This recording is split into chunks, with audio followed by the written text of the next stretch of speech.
everyone, welcome to another episode of Magical Life with me, Yashodhara.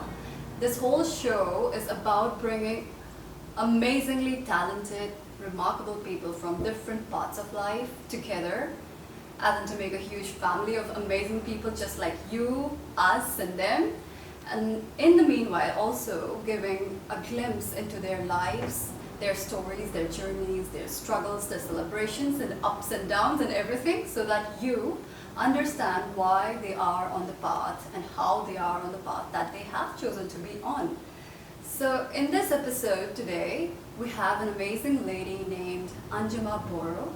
She is a fashion designer and she established her design line back in 2017. And since then, she has been giving these amazing contemporary twists to traditional garments. And she does that through, cuts and drapes and embroidery. Her embroidery is amazing. So her brand celebrates and promotes the stories of traditional craftsmanship. And as you can see today, I'm wearing an Anjima Boro outfit. I hope you can see it and you love it.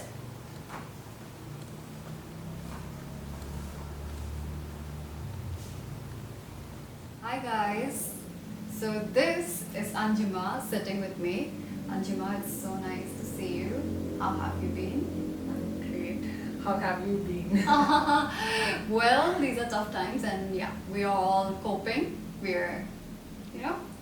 handling. So Anjima, tell me about, did you always want to be a designer? How did you what happened? How? That's a good question. Actually, I did my 11th and 12th in science. My parents wanted me to do medical. I also wanted to do medical. But then when I appeared for exams for medical, I also appeared for NIFT. Oh, that's like such polar opposites, medical and makeup. I loved magazines, I loved Vogue, fashion, yeah. I loved dressing up. That's all I did, in 11th and 12th. But then finally, when the results came out, it was NIFT, where I got shortlisted. But then the other medical exams weren't that good. Yeah, so it was destiny Yeah. calling, I and you was- already had the interest also. Yeah, I did. So where did you do your college? I did my bachelor's in NIFT, National Institute of Fashion Technology, Chennai. Okay. 12-16, I passed out in 2016. All right. And then in 2017 you founded the label, huh? Yes. That was right after passing Right out. after, yeah. Wow. So Few that's months after I graduated. wow, that's pretty brave, guys. Just a fresh graduate, and she established her label right in. So tell me about how did you come about to establish this label? So I was in Delhi 3 years back. I was looking for jobs actually to work in some design house. Ah. But then it was like 3 months. I didn't get any offer. I got offers, but then I didn't like the pay. And yeah, somewhere it clicked. Even my friends asked me you do a good job, so why don't you try? Just try. Yeah, I mean you had talent, right? You knew how to do it, but So you weren't getting paid as much as you deserve to be paid, probably. yeah, So that's the that's- reason. Yeah, I spoke to my parents, and I think I was fortunate that my parents supported me a lot. They Yeah. agreed for it. So that's how I started in Delhi. That's completely destiny's calling. She had the talent and her friends pushed her towards it, and her parents also supported her. Yeah, they did. So that happened, and so you said to me previously that you started in Delhi initially, Yeah, I right? did. I started in Delhi in 2017, but then in few months I have to move in here. My parents wanted me to be closer to home, so Yeah. I had to move back here.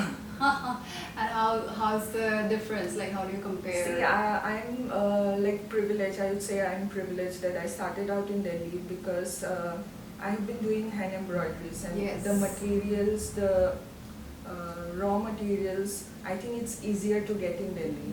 Alrighty. So Okay. yeah, I did my groundwork there, so I think it's easier for me now, like for sourcing fabrics, materials. I just have to call the contacts there and they will send me the materials. Okay. So it's been great starting out in Delhi. And like bringing the business Yeah. to Guwahati and Yeah. like so you'd say like it's as easy now for you. Yeah, it's So easy far? for me now. Yeah. Yeah, no, but at the beginning you probably had to struggle. Yeah, I had to move to different vendors. I have to look by myself where I get the materials because I didn't work in any design house. So Yeah, that gives you a Yeah. lot of leverage when you know people, you Yeah. network with designers and stylists Yeah, and you could not do that and you had to Yes. struggle because of that. yeah. Anjima, tell me, like we're surrounded by these beautiful clothes of yours. How did you imagine, like how did you come up with this idea, this design line, this theme? Like how did you imagine it to be?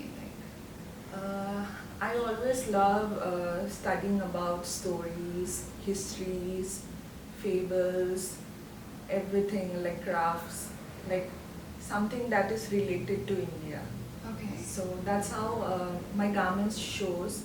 I usually use hand embroidery. That's Yeah, the craft that's I've been beautiful. using since it started. Mm. Like even when I started, the only artisan I had was hand embroiderer. Like, he was the only one. I started it with one artisan. That's how we Oh, started. like that small Yeah. scale, Yeah, absolutely. that's how we started.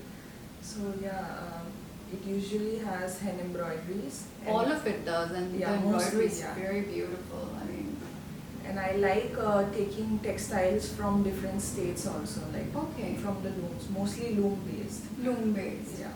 So it's like very organic, sustainable, all of it. I do use synthetics, but then it's very less. Yeah.